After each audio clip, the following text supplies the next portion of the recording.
Welcome back to Storywave.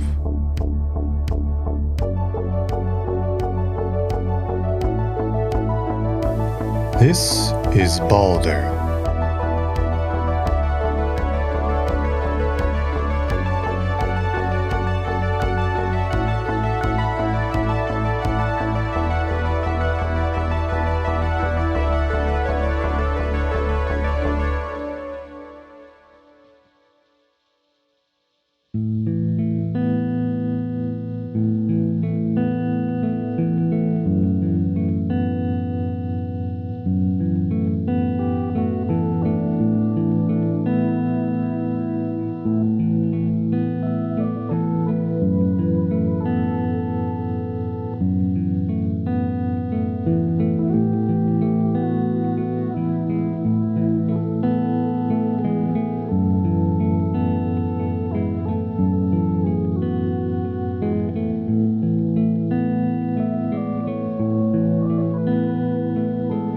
Baldur was the best beloved of all the gods.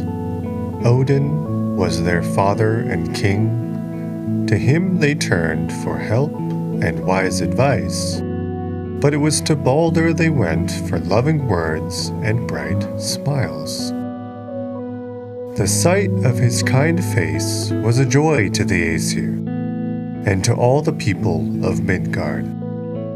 They sometimes called him the God of Light, a good name for him, because he truly gave to the world light and strength. Baldur was the son of Odin and Frigga. He was the most gentle and lovely of all the gods.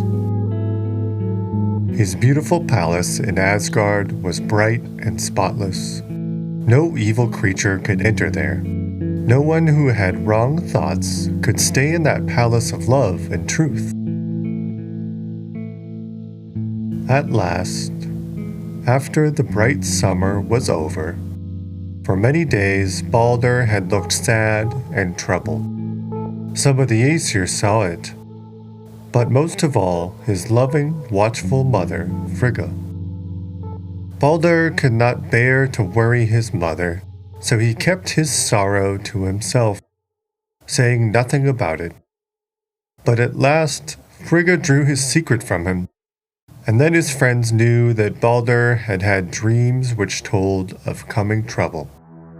Dreams of his leaving all his friends and going away from Asgard to dwell in another land. Odin and Frigga, fearing the dreams might come true and they must lose their beloved son, began to think what they could do to prevent it. Then the loving mother said, "I will make all things in the world promise not to hurt our son." And so Queen Frigga sent out for everything in the whole world, and everything came trooping to Asgard. All living creatures came from the land, from the water and from the air.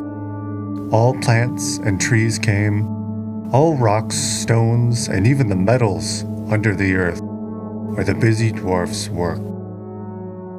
Fire came, and water, as well as all poisons and sickness. Everything promised not to harm the good Baldur, except one little plant, called mistletoe, which was so small that Frigga did not send for it, feeling sure it could not do any harm. "Now I am happy once more," said the queen, "for our Baldur is safe." And she sat at peace in her beautiful palace, rejoicing that her dear son was free from all danger. But Odin, the wise All-Father, still felt uneasy, even after all these promises, fearing what might happen. So he took his 8-footed steed, Sleipnir, and rode forth from Asgard to the underworld to find Hela, the wise woman who ruled over that far-off land. She could tell everything that was going to happen, and she knew the names of all those who were coming to dwell with her. Odin was the only one wise enough to speak with Hela, for no one else knew the words that would call her forth from her dwelling.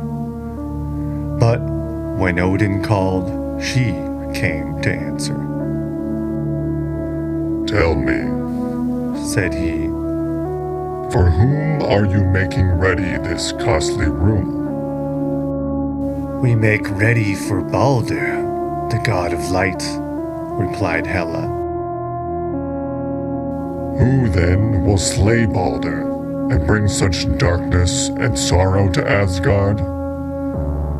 Again said the wise woman, "It is Hoder, Baldur's twin brother, who will slay the sun god." And with these words, she vanished. Sadly, Father Odin returned to Asgard and told his wife the words of Hela. But Frigga was not troubled in her heart, for she felt sure that nothing would hurt her dear son.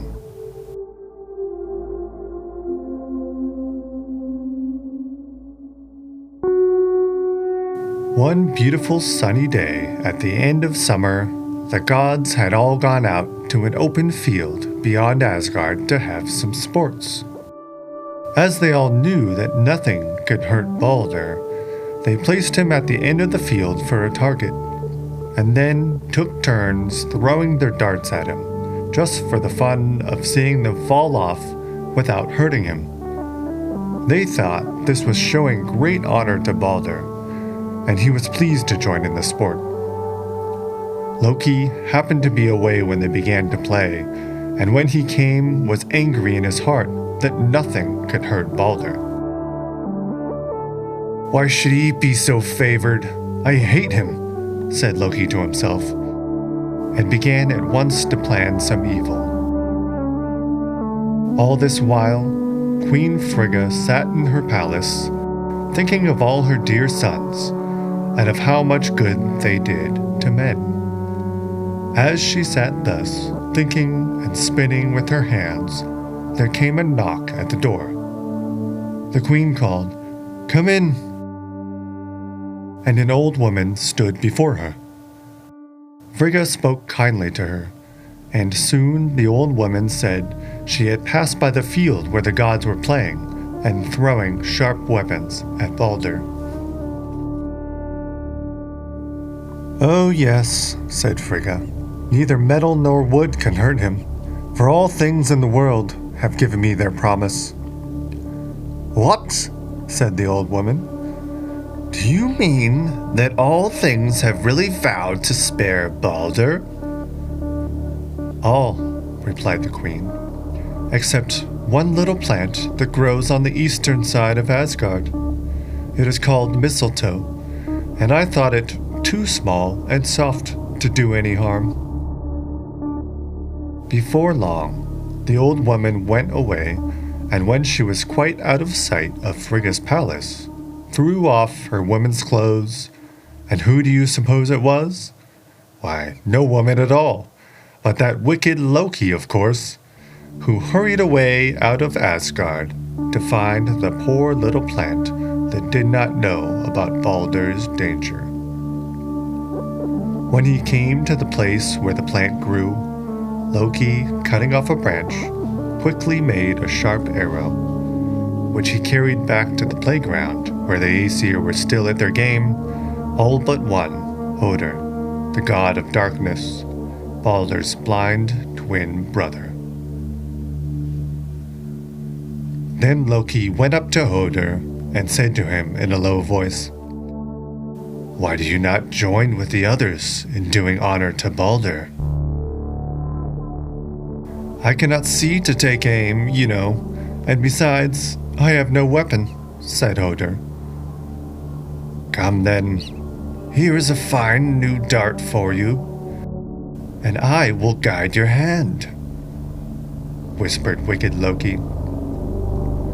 Then he slipped the arrow of mistletoe wood into Hoder's hand and aimed it himself at Baldur, who stood there so bright and smiling. Then poor blind Hoder heard a dreadful cry from all the gods. Baldur the Beautiful had fallen, struck by the arrow. He would now be taken away from them to live with Hela in the underworld. Every heart was filled with sorrow for this dreadful loss, but no one tried to punish him who had done the wicked deed, for they stood upon sacred ground, and the field was named the Peace Stead, or place of peace, where no one might hurt another. Besides, the gods did not know it was the false Loki who hated Baldur that had struck him down. When Frigga heard the sad news, she asked who would win her love by going to the underworld and begging Hela to let Baldur come back to them. Hermod, the swift messenger god, ready to do his mother's bidding, set forth at once on the long journey. 9 days and nights he traveled without resting until he came to Hela's underworld. There he found Baldur, who was glad to see him, and sent messages to his friends in Asgard. Hela said Baldur might return to them on one condition: that every living creature and everything in the world must weep for him. So Hermod hastened back to Asgard, and when the Aesir heard Hela's answer, they sent out messengers over the world to bid all things weep for Baldur, their bright sun god. Then did the beasts, the birds, the fishes, the flowers and trees, even stones and metals weep. As indeed we can see the teardrops come to all things when they are changed from heat to cold. As the messengers were coming back to Asgard, they met an old woman, whom they bade weep, but she replied, "Let Hela keep Baldur down below. Why should I care?" When the Aesir heard of this, they thought it must have been the same old woman who went before to Frigga's palace, and we know who that was. And so Baldur the Beautiful, Baldur the Bright, did not come back, and all the dwellers in Asgard were sad and sorrowful without him.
Thanks for listening to another episode of Storywave. Join us next week for Aegir's Feast, the 12th story in this 14-story collection, Asgard Stories. Until next week, try not to defy the odds. It's always impossible.